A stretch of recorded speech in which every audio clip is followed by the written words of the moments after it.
Hi guys, we're live. Welcome to the Fife Property Show. Today's subject is really going to be controversial. Will the Fife Property Market crash in 2021? Roll VT.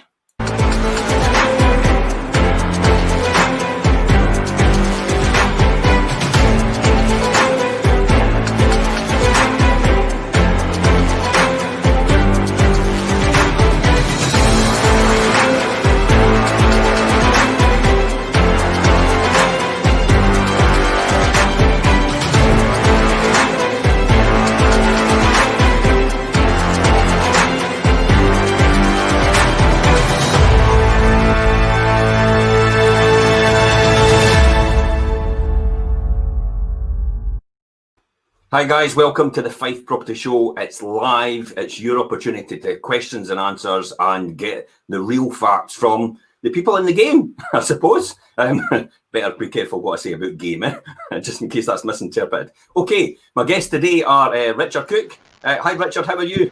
Morning Jim, brilliant, yeah. Good stuff. And we'll have Jimmy Mullen. Jimmy, how are you? Yeah, I'm good, thanks Jim. How are you, Richard? Okay? I'm good, how are you? Yeah, good, thank you. How's it up in Cooper today, Jimmy? Wet. Liquid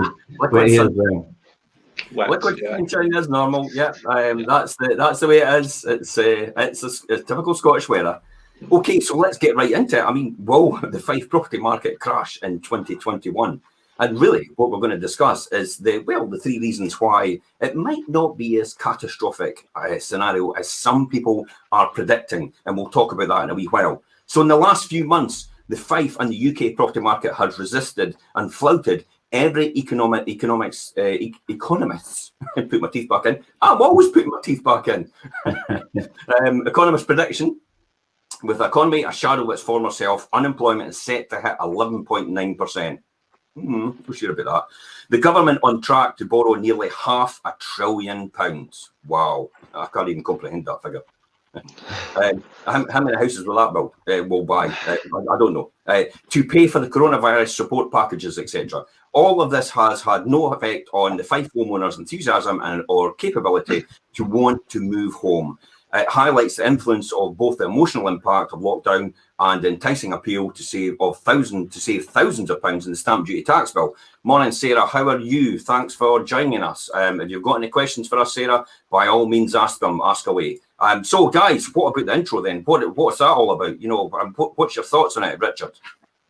Well, I think obviously brilliant topic because obviously I think because the market has been so good. I mean, everybody, when things go too well for too long, everybody gets in panic and thinks, when's it all going to go wrong? I think the property market, obviously, I don't think it's going to crash and as bad as everybody thinks it's going to. I mean, I think as we head into next year, I think things are going to continue to be good. Obviously, concerning figures about the government, obviously, having to, obviously, then foot the bill for obviously coronavirus, and it was inevitable anyway. So yeah, I mean, there's a lot to think about, and like I say, it's going to be an interesting topic to go through today and look at the stats and things, especially the different areas and things as well, and how they differ. Yeah, that's it. We're going to cover each region, aren't we? We're going to cover Cooper, East Neuk, St Andrews, Kirkcaldy, Glenorchy, Leaven, and Dunfermline. So we're going to cover these statistics as well in these areas. Oh yeah, absolutely. You know, Linda, thanks very much for joining us. Linda says, "Morning, guys. Listening to you whilst decorating my buy-to-let." The phrase that springs to mind: "I will do today that what others will not, to achieve tomorrow what others cannot." Well done, Linda. That is absolutely fantastic. Jimmy, so what's your thoughts on this? What's your thought? Hi. Would you like us to manage your property, Linda? You were in here before me, Jimmy. Well done. So what's your thoughts on this opening introduction, Jimmy? Firstly, 11.9% unemployment rate sounds an awful lot, especially when furlough's been extended. So with those two things, I'm sounding like they're making it sound like it's all doom and gloom, when if they look at the actual numbers that are being produced, then I think it's a completely different story to what they're portraying. Yeah, I mean, 11.9%, that's literally more than double what it is just now. You're not telling me half the work, double the amount of people are actually going to be unemployed by this time, in spring or summer. I barely believe that for 1 minute. I think some statistician sitting in a cupboard, basically crunching numbers on a spreadsheet, hoping for the best. Yeah, I agree. I mean, I think there's been a lot of uncertainty with the figures for unemployment throughout the coronavirus period. And I mean, we looked at them a few weeks back, and I think that we didn't feel that they were entirely that concerning. And then I think these are a wee bit obviously overshooting the mark. I mean, I didn't think that personally, and I think we've discussed it between us, that things are going to be that bad. I mean, 11.9% is a big jump.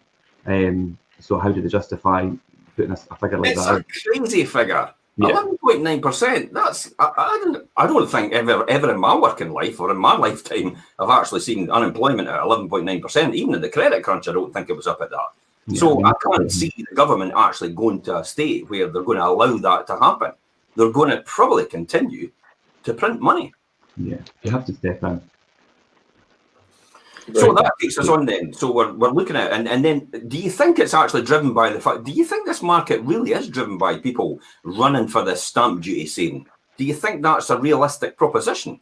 I mean, because at the end of the day in Scotland, up to 250,000 exemption, it only equates to a maximum £2,100. So you're going to run out and you're going to buy a house well before the date you're supposed to be buying it, just to try and save yourself £2,100 at maximum. You know, do you think that's a prospect that anybody would want to do in Scotland? I don't think entirely. I mean, obviously, people are obviously benefiting from that, and obviously that's their catalyst to obviously market and sell their property. But I think that a lot of the action that we're seeing recently is just due to obviously it's a knock-on effect for everybody else. So no, I don't think entirely to do with stamp duty, in my opinion.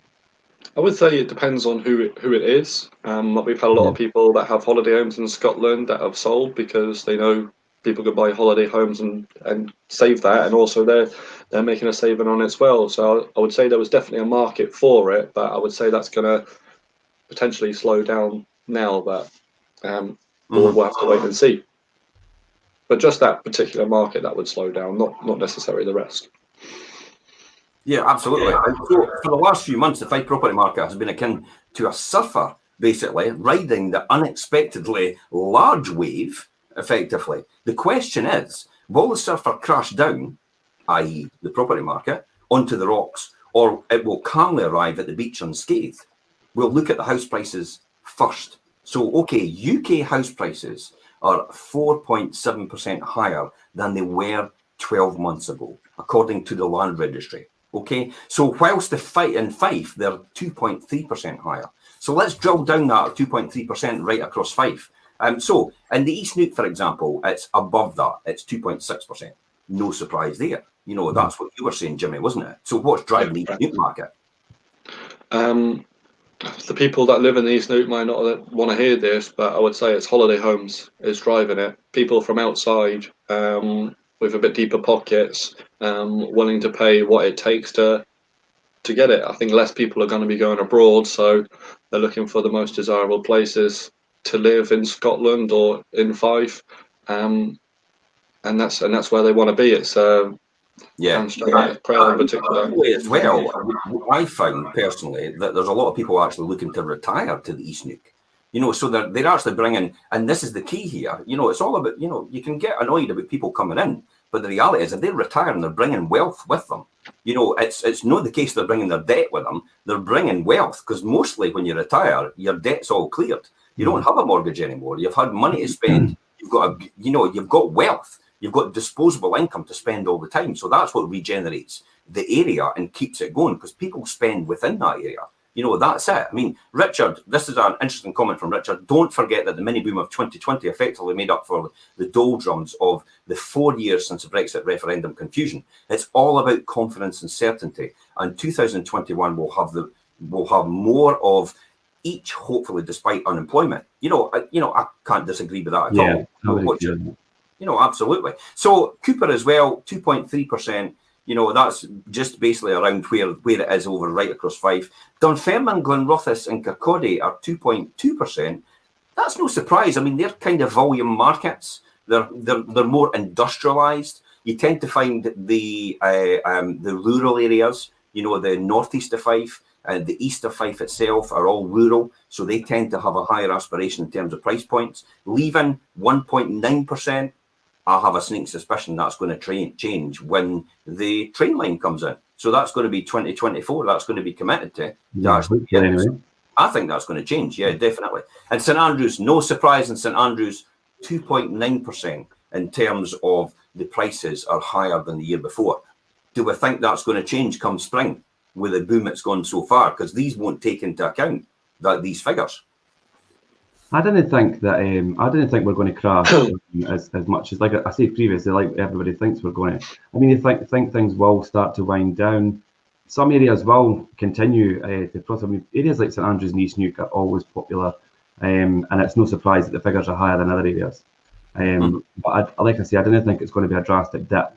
There may be areas that have come off maybe a wee bit worse off than others, but in general, across the board, I think it'll ease down slightly as the year goes on. Yeah, okay, so looking at data over the country, things are looking good for property prices. Yeah, it must be remembered that the land registry data is on completed house sales and is always a couple of months behind. So the data for the house sales up to September, which is where we're taken up to, because that's what we had so far when I wrote this article, they're agreed that were agreed in the spring. So that was basically the ones in September that we've got now were agreed in spring this year. You know, that's basically it. Also, it does not take into account the prices that are paid today on Fife homes, as they will show in the statistics for the spring and the summer of 2021 when the sale actually completes. I've been doing some numbers, and I'll tell you what, you know, just across the board, here's a general number for you, Jimmy. You won't know about this, but we've discussed this. So in our office only in the Cooper area, which is Cooper, St Andrews, East Newton, Cooper, we've managed to achieve so far a record 260,000 more than home report for our customers. Do you know by the time everything's completed in spring next year, that figure will be £750,000. So that shows you dramatically how we've jumped up. These are not completed yet, these house sales that we've got in the pipeline, but we've managed to achieve another 500,000 more than what we've actually achieved so far. So we've achieved double. So these price increases will come through next spring. That's really what it's down to. You know, do you think that's driven by them? What's driving that, Jimmy? I think it's the need for extra rooms, the need for home working, people realizing that they want to get their family home and stay there for a while, because ultimately they're going to be spending a lot more time there with home working, etc. But also people from outside, from cities such as Glasgow, Edinburgh, or even people in England wanting to be in Fife and retire and live. Like I was we've got a buyer in a moment who's buying a home in St Andrews. He told me from the first day that he visited St Andrews, his goal would be, as soon as he retires, he was buying 2 houses in St Andrews. So, and he's bought one, and he's in the market for another one. He's not quite ready yet, but that just tells you about how much people want to actually come and live in Fife. To me, it's God's country. Effectively, there's no better place to live. I know people out there will argue that principle, but genuinely, if you realise what North East Fife and Fife is like itself and what's on our doorstep, it'll blow you away. You become complacent when you live here in Fife because you just get mundane and you don't actually see everything right in front of you. It's only when people come into the area and they've been living in somewhere else, it's actually not like that at all. And it's maybe a suburbanized area, and it's all houses, and they've got no beach, they've got no golf course, they've got no coastal path, they've got nothing like that. They've got no fishing village, they've got no harbour. They've got their fish and chip shop is basically a dive. But we have some of the best in the country. That's the reality. That's what we have.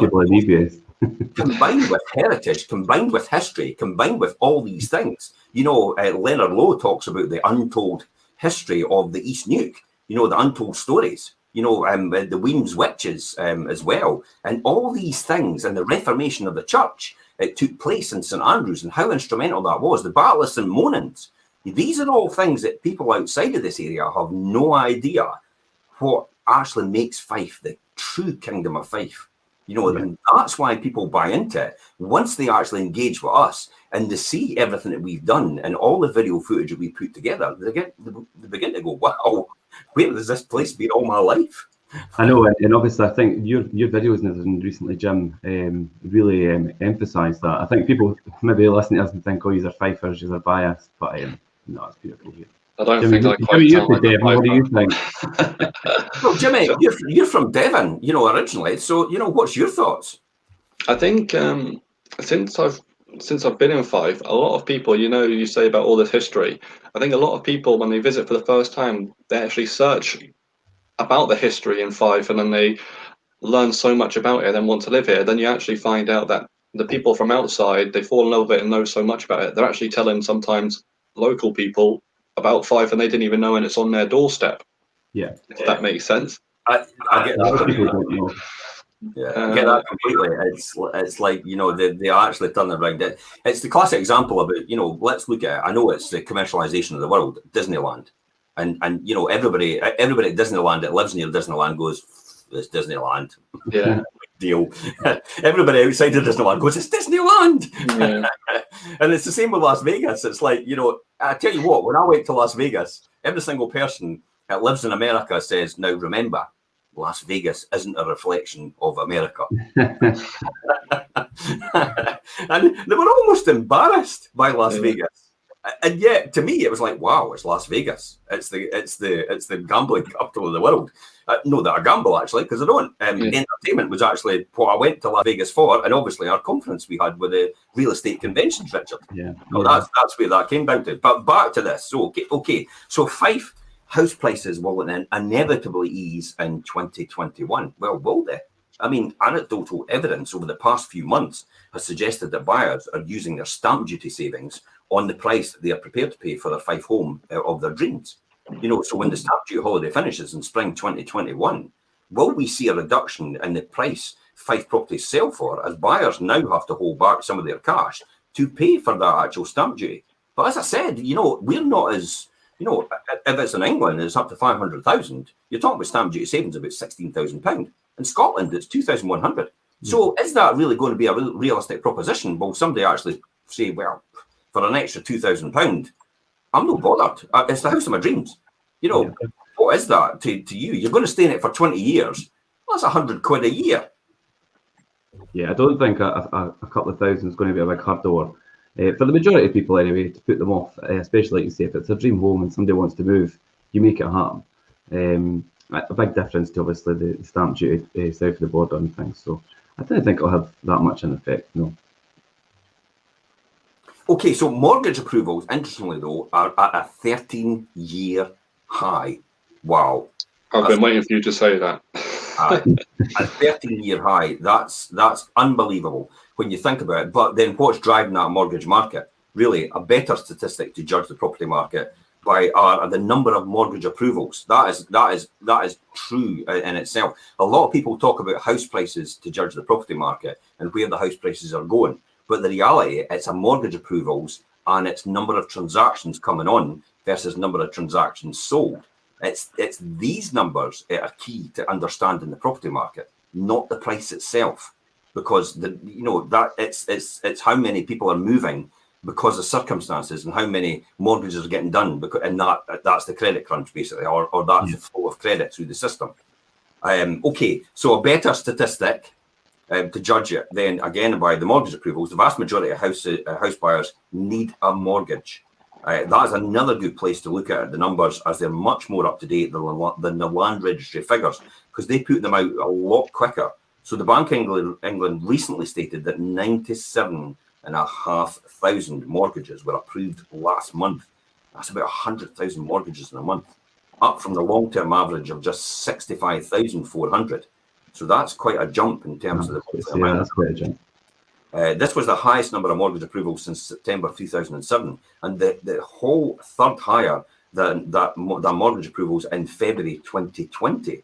So that's actually a lot higher, a third higher than what it was at the beginning of the year. And at the beginning of the year in February 2020, we had no idea what was about to happen.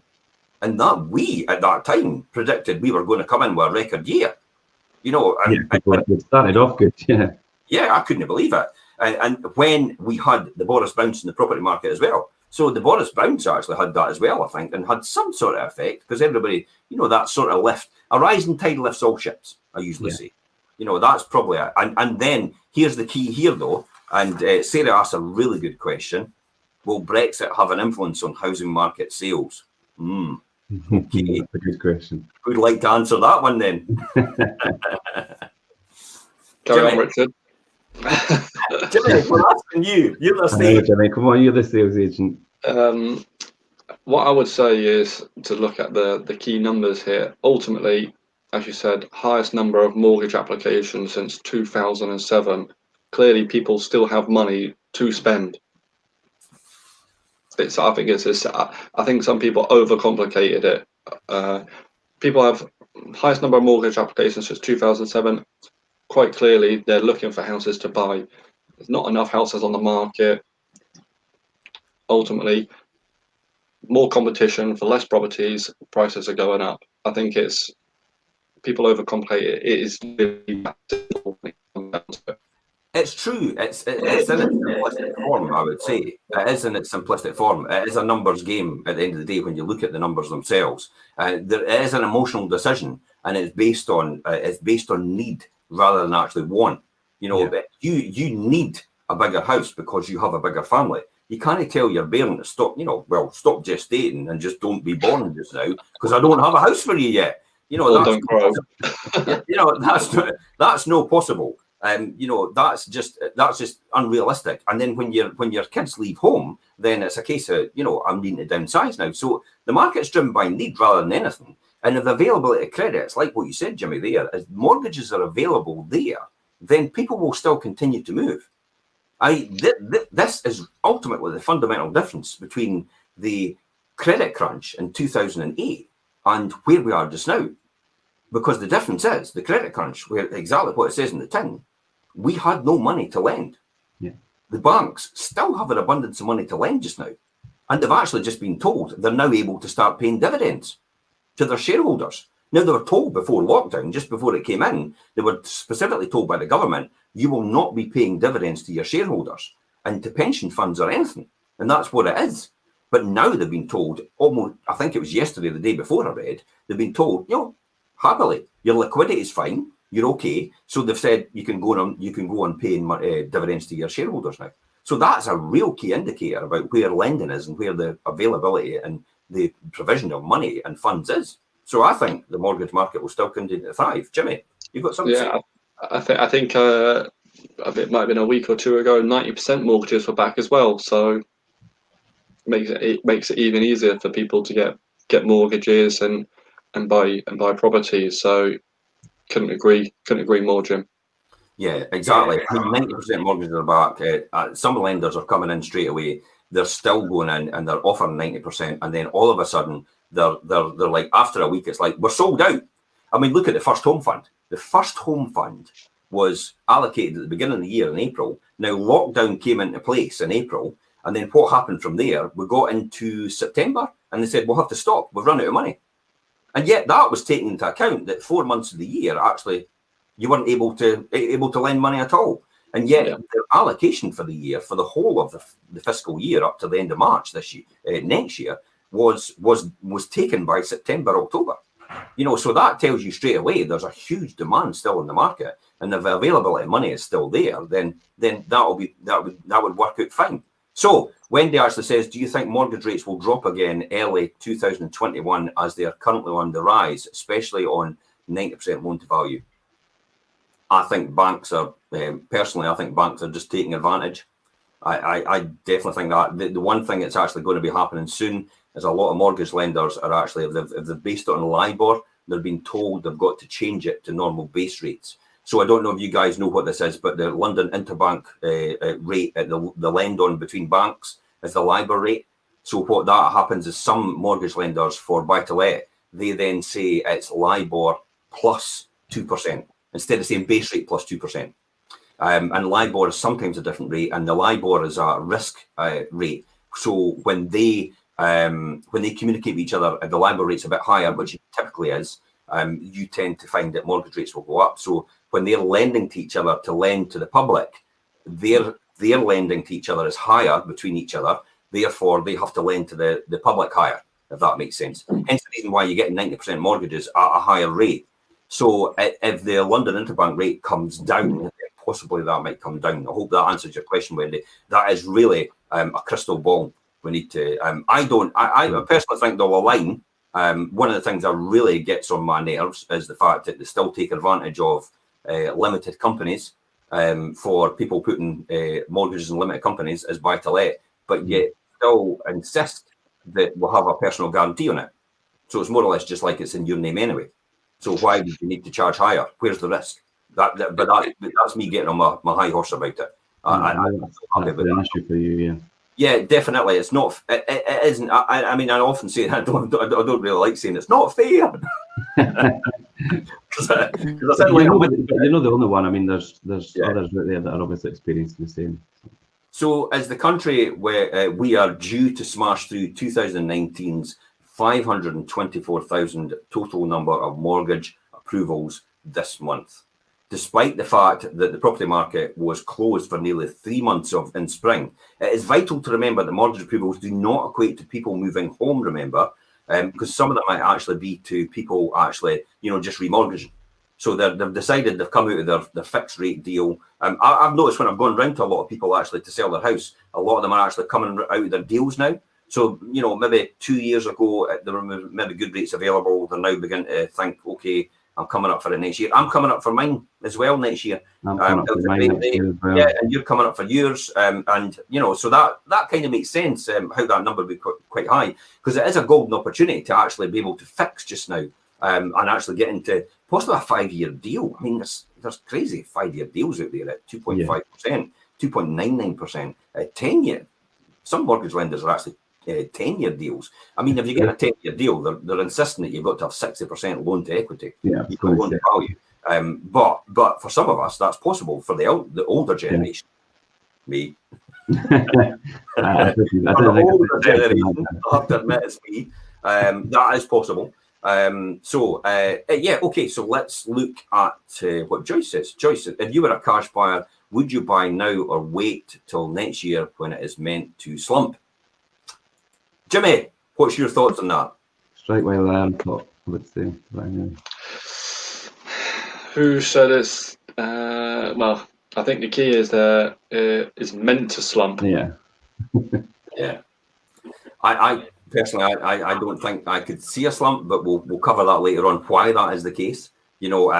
I say if you're ready to move because of your circumstances, you should move. If you're moving for the long term, then it will make no difference overall. I'll give you a classic example in the credit crunch. I bought my house for 260,000. I spent 100,000 on doing it up, and by the time the credit crunch was over, it was worth 300,000. I've lost 60 grand. My house today is recovered completely, and I've not lost that money at all. But have I ever lost that money? Because I've still got my house and I'm still in the same house. It made no difference. So I lost nothing. So the reality is, if you're staying in your house for a long time, whether you buy now or whether you buy later is down to your personal circumstances. And I think speculating for later is maybe taking a gamble. And you've got to think about, is it a gamble you want to take? Because you don't know what's going to happen. Mortgages might not be readily available by next year. If it did take a turn, the banks might turn and say, we're no lending. So therefore, you might not be able to move. You might be stuck where you are.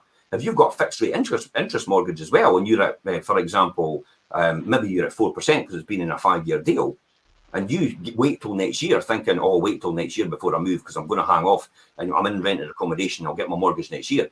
You might end up having to get a mortgage, or you might not get a mortgage at all. You might have to still continue to stay in rented accommodation, or you might end up having to take a mortgage which has a higher interest rate to reflect the fact that they're taking a higher risk now because the lending is a lot tighter than what it was. So you don't know. This is the key point, though.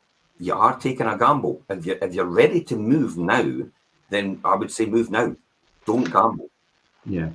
I think sorry, carry on, Richard. I would agree with you, Jim. And just to touch on what you say, is obviously I see that quite a lot of people, obviously, who have bought properties and spent a lot of money doing them up, and depending on the market at the time, the value doesn't match up with what they've put in, and they feel like they've lost out. But if it's a family home, then you've not. And then back to the question, I think that obviously I wouldn't hang about. If you are ready to move and you need to move because of your circumstances at the time, then that's the time to do it. And like you say, don't hang about for the inevitable. You better just, like I say, strike while the iron's hot if you need to. I would say as well, if she's a cash buyer, she needs to firstly work out her circumstance. If this is going to be her forever home and live in forever, just go and view stuff. And if she does like it, if she feels like she's going to pay over too much for it, then obviously set a limit on what she's willing to offer for it. Obviously, she's going to offer below that to start off with, and if it gets to that number and she gets uncomfortable, it's obviously not meant to be. Walk away and go on to the next one. You just got to weigh it up and look at all the numbers. And as we know, in the last 20 years, property prices have gone up 200%. So property prices have gone up 200%. So the value of property in 2000 is now tripled to where it was in 2020.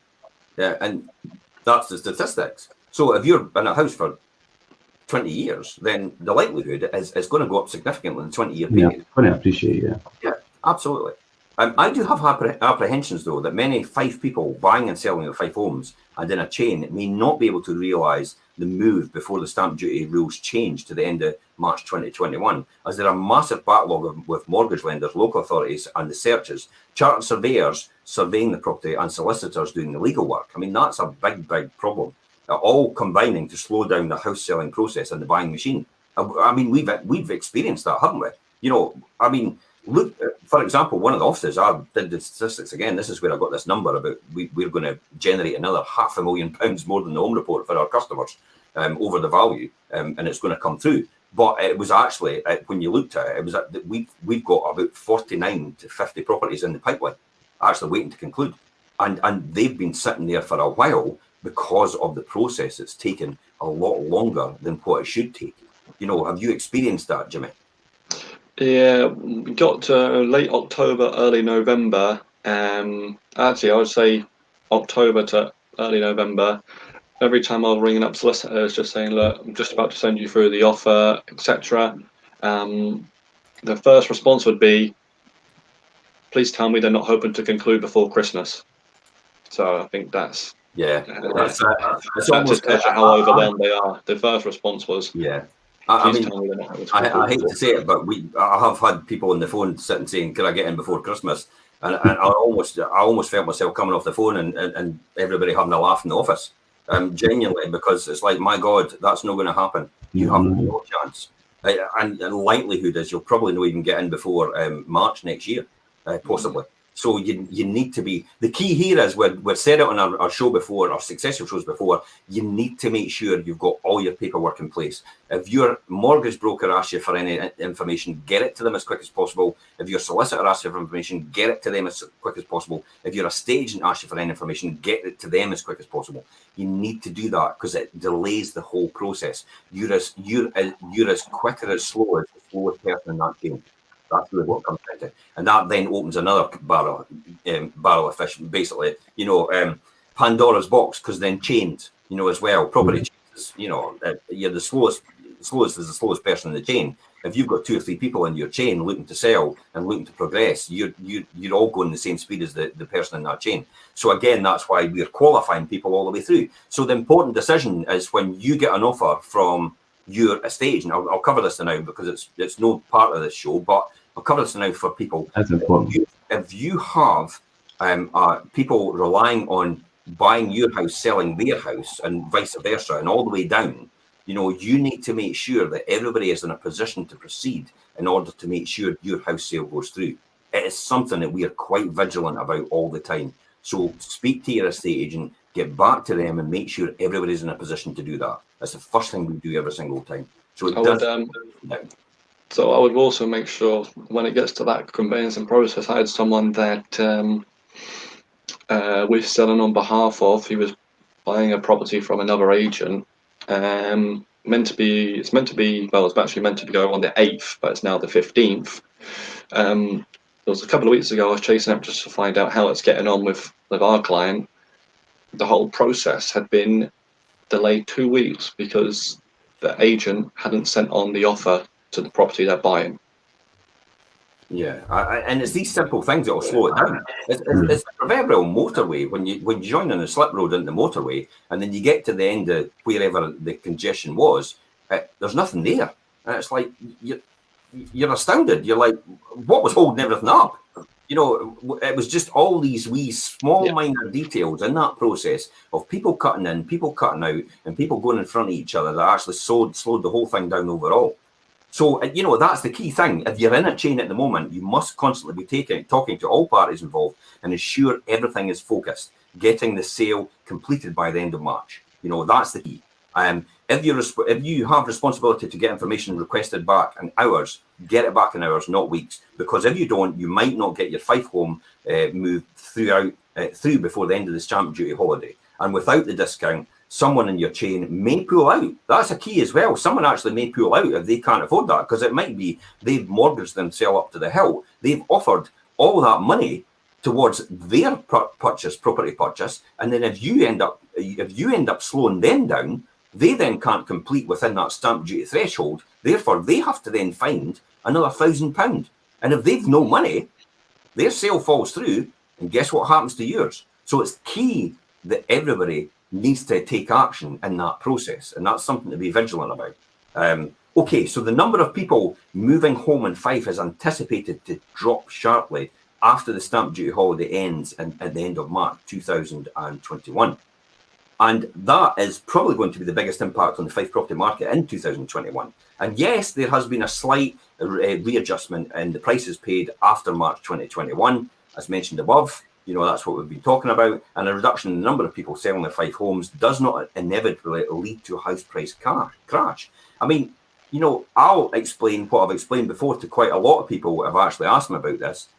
Next year, if the number of people selling their houses goes down, okay, and the demand is still there, guess what's going to happen to your price?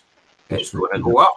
Yeah. Because the demand's still there and there's less supply. It's a simple supply and demand in economics. So if you're selling now in a period where other people aren't coming to market, it's probably the best time. And that's why I often say at December, January and February are sometimes the best months of the years to sell, because everybody else says, oh, I'm going to wait till spring.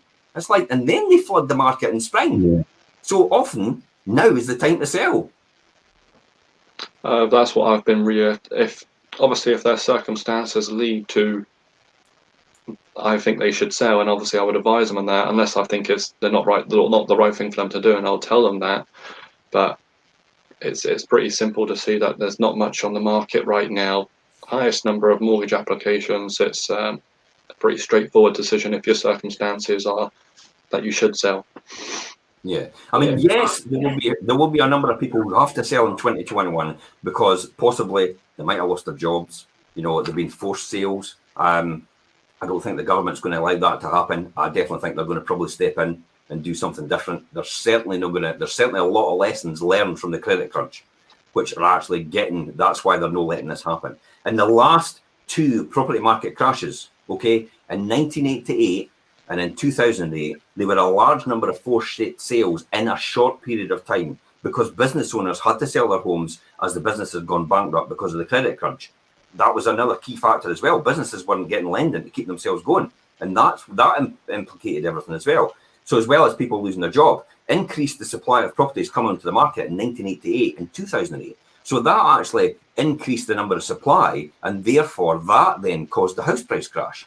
Because it's a simple thing. If you've got a whole load of houses coming on the market at one point in time, and then you have that demand is just the same, then you've got an oversupply. So then clearly there's going to be a realignment and a readjustment in the prices.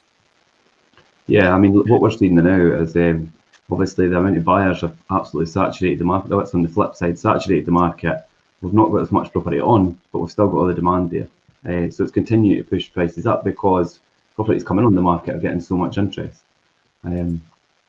Yeah. Wendy actually makes an interesting comment. Even if the numbers of people selling drops in March due to the stamp duty, there will be people who have to sell due to redundancy at the end of the furlough. Do we think furlough is going to end? I have a second suspicion that's still going to continue to go. I mean, France and Germany and that are extending their furlough for a year and 2 years. You know, so how would we not go in line with that? You know, that's an interesting concept. You know, what's your thoughts? Yeah, I think in terms of the government taking action to step in, obviously, if unemployment's going to predicted to be so high, then I think furlough is going to need to be extended, and I think it will be. What number did you say it was, Jim? £750 million have been pumped into by the government. £750 billion. So what's another $250 billion? Effectively, yeah, you're absolutely right. It's like £500 billion has been pumped in. Hey, in for a penny, in for a penny. Exactly. So What's the phrase? You're as well as hung for a sheep as hung for a lamb. So, I think I've heard that one. Well, that's often said when you're on nights out at the pub. but when they've Not pumped that my much issue. money into it, they're just not going to. They're not going to let a crash or the economy go. Yeah, I don't think you can't expect to put £500 billion into an economy to keep it propped up and then turn around and say, tell you what, we'll just let it drop to the ground. Yeah, They're clearly going to put other measures in place, but that will come. I still think possibly stamp duty might actually be extended. I'll tell you at the end of this where I think as well, where there's a number of other tools that the government can use to stimulate the economy and actually keep it propped up easily in terms of the housing market. Okay, so in turn, this pushed the Fife house prices down as the property market was flooded with lots of property in these crashes to sell in a short period of time. Yet this time we have had a cushion parachute of the bounce back loans, the furlough, the mortgage holiday payments over the last 9 months. And so also another important factor about the last property market crashes were even the levels of interest rates and the amount borrowed. I mean, when you think about it, interest rates are the key to the future of the Fife property market. Yeah, I mean, in 1998, mortgage interest rates were an eye-watering 11.5% and 6% in 2008, meaning mortgages were more expensive compared to the 0.1% rate they are today. Also, with 77.2% of mortgages with fixed-rate mortgages and only 1 in 21 mortgages owing more than 90%. I mean, there's a good equity in that. 1 in 21 mortgages were owing more than 90%. So there's a good amount of equity built up in there in the value of their home, and 1 in 303 mortgagees owing more than 95% of the value of their home. So that wasn't really quite risky in terms of the lending. So negative equity should not be as much of an issue like it was in 1988. I mean, that's the key here, probably. And this will mean that most Fife homeowners are, in fact, in a much better place to weather the storm in 2021 than they were in 1988 and 2008. Now, that's key here, because that's right across the UK economy. You know, these same figures. I mean, that's going to be right across the board. So, you know, what do we see here then happening? Go on, Richard. do we? Well, I tell you what, I foresee many Fife sellers will simply wait until activity in the Fife property market picks up again before they place their property back onto the market. This means fewer properties will be placed onto the market in the latter part of 2021. So that's where I'm seeing it going.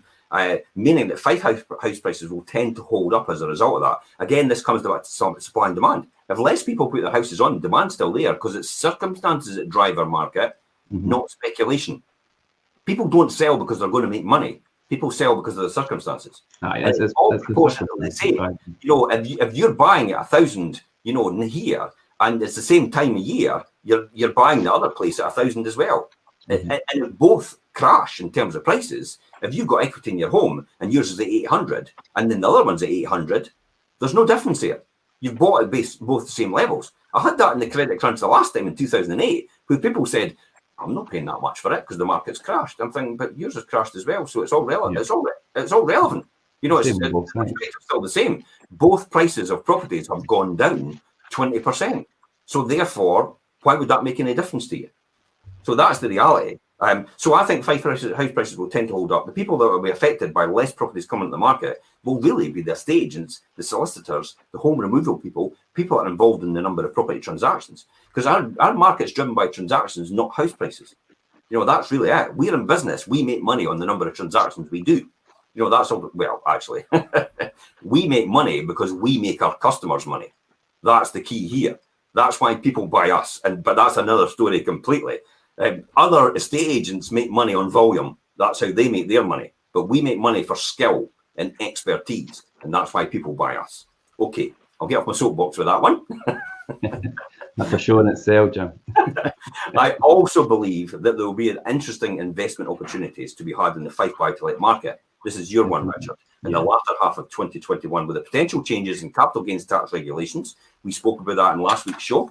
Although, and the capital gains tax regulations are going to change, you have to be aware of this, guys. I've got successive shows before it talks about capital gains in its own right and how this is going to change, how this is going to impact, but it's coming in the next budget. The Chancellor will change capital gains. I could foresee that coming for definite. He is not going to sit in his hands. There's £19 billion to be gained in doing this change. The Office of Tax Simplification have actually justified it, and this is just a bedding in exercise. Exactly like they say with things like the pension age is now going up to 80 years old, and everybody goes, what? And then the next minute it's like, we're changing it to 67. Oh, that's all right then. But they managed to get it up 2 years. Yeah. But they've bedded you in. They've introduced it to you. They do that all the time. I can't stand that about them. It's like, why do you just say what's going to happen rather than just actually prime everybody in? It's almost herd mentality, isn't it? Yeah. So the potential changes in capital gains will probably be coming through. But again, that's on a successor show. We've got blogs on our website which actually discuss that in full detail about how that's going to happen. So do keep your ear to the ground and build a relationship with all your letting agents in Fife. So if you hear about property portfolios coming up for sale, and they tend to sell off market property portfolios, again, if it's something that interests you, drop you, Richard, a line, really. Yeah, definitely. I've obviously dealing with a lot of people now. I've got a lot of activity in buy to let. Dealing with a lot of maybe off market probably portfolios being picked up. Like I say, I think I've done my own vlogs, and I think Jim, you've covered it as well. We've got landlords and investors things exiting the market, but at the same time we've got quite a good stream coming in. Also, the capital gains thing, I mean, I've had landlords and investors quite concerned about the fact that maybe the implications on limited companies, and there's a wee bit of uncertainty about that, about how it's going to have an effect. So, yeah, we'll have to wait, obviously, to see what next year brings. I have a sneaky suspicion limited companies, exactly like the mortgage interest relief scheme, will be exempt from the capital gains changes. Hopefully. Yeah, remember, the capital gains changes are based on personal circumstances, your personal taxation. But there's another show in itself. I have a sneaky suspicion as well that Chancellor is eventually going to change a limited company to become your personal income. Well, that's just what you touched on earlier, yeah.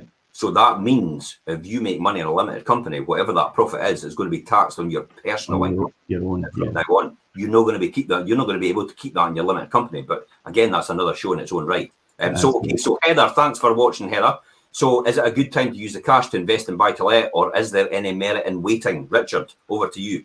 Yeah, it is a really good time. I mean, like I say, I'm dealing with a lot of new investors and buy-to-let investors at the moment, and they're picking up really good deals. Obviously, they've got cash in the bank. It's a brilliant time, and I think this is going to continue into next year. Obviously, there's a few things that there's always a wee bit of uncertainty with things, but I think, I think take the bull by the horns and use this time well. The market is really good. And like I say, there's a lot of good opportunities there, picking up off-market portfolios and things. If you've got cash in the bank, definitely invest it.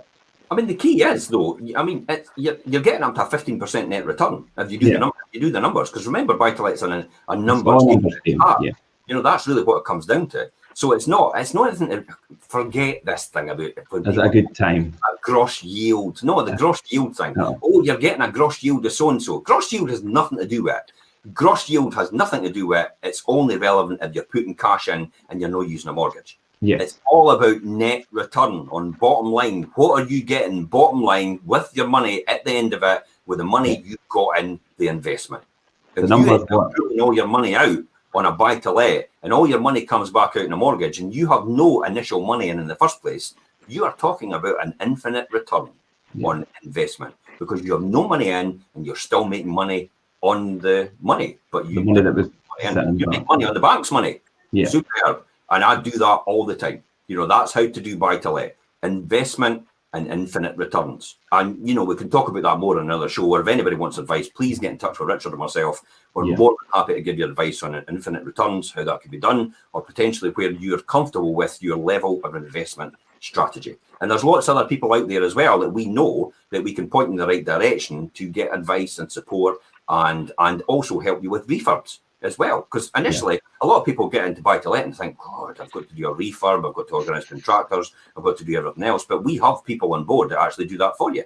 Yeah, the whole aspect, obviously, maybe renovating the house, funding the house and things like that. Yeah, I mean, there's all different avenues where we have specialist people that we could refer you to, so definitely. So this beggars the question then. So where is the Fife property market heading in 2021? Well, the Fife property market, aka our surfer, has been riding the wave so far, has seen house price growth of 21.6% overall right across in 2009. And it has been fueled on the back of, and I'll just quickly cover the areas. So East Nuke, 21.6%, Cooper, 21.2%, Dunfermline, 21.1%, so is Glenrothes Kirkcaldy. Leven again has increased 20.9%. St Andrews, no surprise, 22.3%. And overall, again, as I said, 21.6%. So this is fueled on the back of ultra low interest rates, means money is cheap to borrow and mortgage payments are low.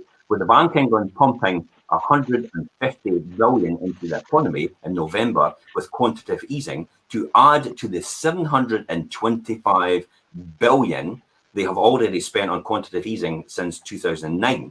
Interest rates will continue to stay low for some time.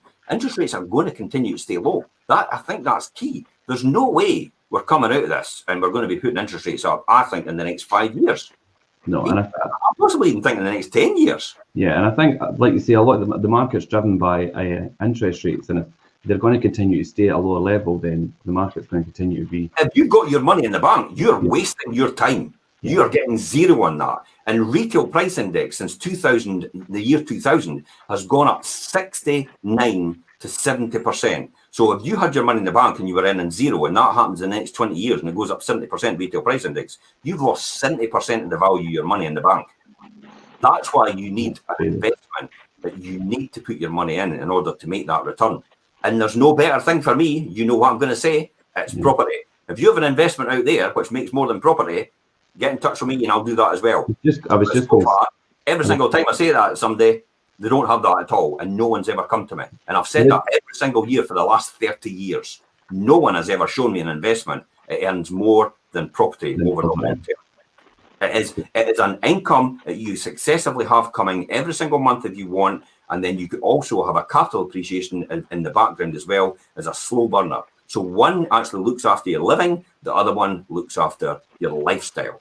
That's exactly how you should be doing it. Medium to long term property always wins. It's a winner. So there has been an increase in the demand for housing as well, and the annual net migration of 214,400 since 2009, meaning another 96,700 additional households per year have been required since 2009. I mean, in Scotland, they're needing to build at least 25,000 houses a year. They've still not even reached that figure. So every single year, they're compounding about what they're needing to build in order to accommodate for it. And so when you think since 2009 overall, right throughout the UK, the houses, a total number of 1,063,700 households need to have been built since 2009. That's no happened.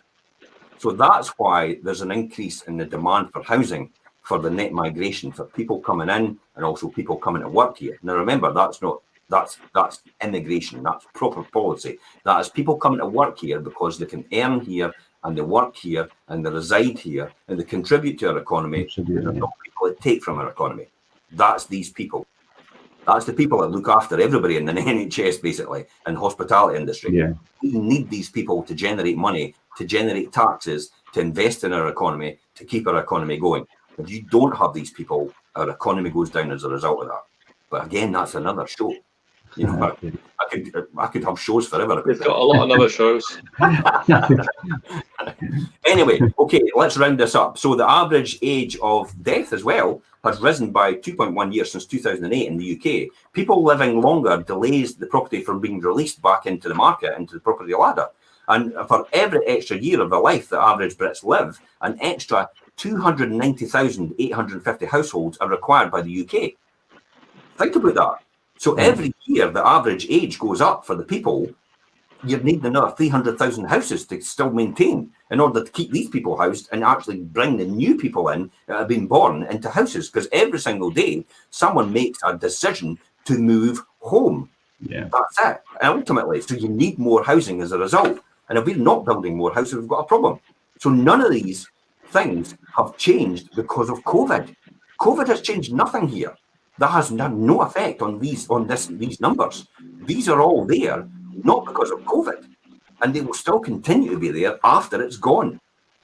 So as a country, we have built on average 165,100 homes a year since 2009. And then as I go back to saying, we need a whole lot more than that. And demand shows that whilst will have a turbulent, choppy ride in 2021 on this wave because of the economy, our surfer, aka the property market, well, long-term demand for housing outstripped supply with long-term demand outstripping supply for housing since the 1980s. It always has. That's it. And will continue to ride the wave, and probably not as large as it's been, obviously, since in 2020, as ultimately a long-term outlook for the property market in Fife remains and looks good. So all this means, in summation, is the demand for decent private rented Fife property will be as good as long as the property ticks all the boxes for the tenants as well. And that's in the private rented sector, Richard. Yeah. If you're a Fife landlord, whether you're a client of us or not, feel free to drop us a message, pick our brains about the future of buy-to-let in the Fife property market. And guys, that's 55 minutes already. I maybe talk too much. No, you make a lot of good points, Jim, and I think Anybody getting a word edgeways here?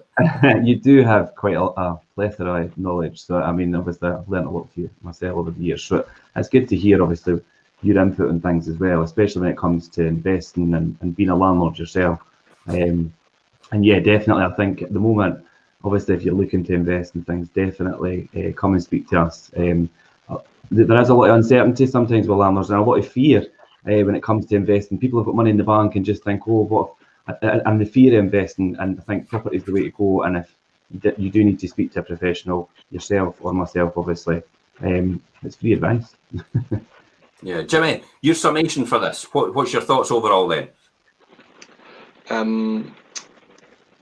Don't listen to what everybody's saying. I don't. The market's gonna stay buoyant into the new year. I personally predict January, February, March. It's going to be a very, very busy time. I think when we come into the new year, there's going to be a lot of people coming to market after Christmas, maybe just holding off with the amount of buyers in the market right now. Well, we know successive shows that Christmas and Boxing Day is the biggest time for people looking for property. It goes up 200% according to Rightmove. So if you've got your property on over the Christmas period, you have got a load of people. And you talked about the Do Not Disturb campaign, didn't you? About saying, get your property on the now. We'll not do the viewings for Christmas and New Year, but we'll bank all these people in advance. So when we get into January, bang, we've got it done. That's effectively it. Yeah, exactly. Well, Boxing Day, I think it's 231% Rightmove is the increase on activity. I've recently just been out to a customer. I told him that to get it on before then, so we can do that and line them up. But ultimately, solicitors will be closed over that period, but it doesn't mean that we can't line people. Everybody else is shut. We're still in the background doing the deal. But doesn't mean that we can't line them up, get them through the door, and get everything in place ready for when they do open back home, and we can just hit the ground running. Yeah, absolutely. I mean, I love Christmas and New Year because, for want of a better phrase, it separates the men from the boys when it comes to estate agency. Check over the festive period, because everybody just completely shuts down. And I mean, although everybody's entitled to have a wee bit of respite, things are still working in the background. I think if you're not, then you're missing it. I will do today what others will not to achieve tomorrow what others cannot. Really, that's what it comes down to. And that's what drives us forward.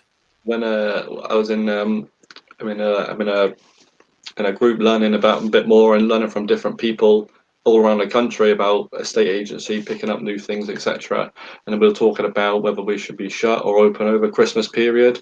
And I was just like, well, for me, in my background in golf, I used to love the Christmas period because that was days where I could practice on Boxing Day, Christmas Day, New Year's Day, because no one else would be. And I just knew that was going to be plenty of hours that I was getting ahead of everybody else. Yeah. That's effectively it. Yeah, you're absolutely right. I mean, that is the golden opportunity. We're going to round up there, guys. We're nearly finished. Okay, so I mean, overall, I think it's quite obvious where the market's going. If you want to read this article, because this is basically the article, it's in this post. So please click on the link. You read this article in details. I've thrown a lot of information, a lot of numbers at everybody as well. So get that information. It's in the article on this post itself. I want to say thank you to Sarah, Linda, Richard, and Wendy, Joyce, and Heather. Thanks, guys, for watching. Really Thanks, appreciate guys. it. Now, I will, and thanks, Jimmy, for taking part. You know, your advice is always welcomed, and same with you, Richard. Thanks for taking part. I have my property roundup show tomorrow night at 8 o'clock on a Sunday night. It will look at the supply and demand of the property market, which will be the key indicators which you need to be looking for in terms of our house prices going to go up, or our house price, or house is selling. It's looking at how many instructions are coming up in the market in the last week, how many properties have gone under for sale in the last week, and if that for sale, the sold one is outstripping the demand, the supply one, then we clearly know where the market's still going. It's going up. And that's it. And then I'll also be covering some really interesting facts, but I'm not going to tell you now. I'm going to keep it a secret until tomorrow night. So that's it. Thanks very much for this week, guys, and for taking part in the Fife Property Show. And we'll see everybody next week at 9:30. Thanks, Thanks, guys. Cheers, Jimmy.